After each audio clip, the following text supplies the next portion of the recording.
দেশ এবং প্রবাস থেকে আপনারা যারা আমাদের ভিডিও দেখছেন এবং শুনছেন সবাইকে জানাই আন্তরিক অভিনন্দন ও শুভেচ্ছা। বন্ধুরা, আমি কথা বলতেছিলাম স্ক্রিনে দেওয়া এই আপুর প্রতিবেদন নিয়ে। আপুটি দেখতে চমৎকার, উচ্চতাও ভালো আছে, 5 ফুট 3, বয়স বর্তমানে 18। ওনার পরিবারে ওনার বাবা নেই, ওনার মা আছে, বড় ভাই আছে। উনি একটা প্রাইভেট কোম্পানিতে চাকরি করে, ওনার বড় ভাইও একটা প্রাইভেট কোম্পানিতে চাকরি করে। তো দুজন মিলে ওনার সংসারটাকে, ওনাদের ফ্যামিলিটাকে সাপোর্ট করে। তো বিয়ের বয়স হয়ে গেছে, তেমন কোনো ভালো বিয়ে শাদিও আসতেছে না, বা আসলেও আপনার মোটা অঙ্কের যৌতুক দাবি দেওয়ার কারণে ওনার বিয়ে শাদী হচ্ছে না। তো আমাদের অনেক দিন ধরে আমাদের সাথে যোগাযোগ ছিল, প্রতিবেদন নিয়ে কথা বলছিল যে প্রতিবেদন করবে। অবশেষে আমরা তার প্রতিবেদনটি ছাড়লাম।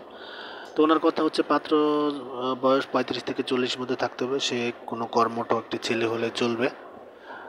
তো এখন কথা হচ্ছে আপনার ওনার তেমন কোনো চাহিদা নেই, আর উনি নামাজ কালাম পড়তে পারে, রোজা রোজা রাখে, নামাজ পড়ে, কোরআন পড়ে, ধর্মীয় দিক থেকে অনেক ভালো।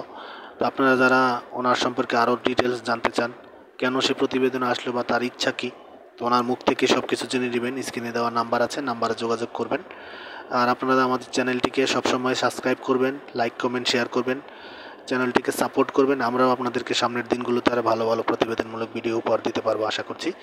আপনারা সবাই ভালো থাকবেন, সুস্থ থাকবেন। আপনাদের সবাই সুস্থতা ও মঙ্গল কামনা করে আজকের মতো এখানেই বিদায় নিচ্ছি। আসসালামু আলাইকুম।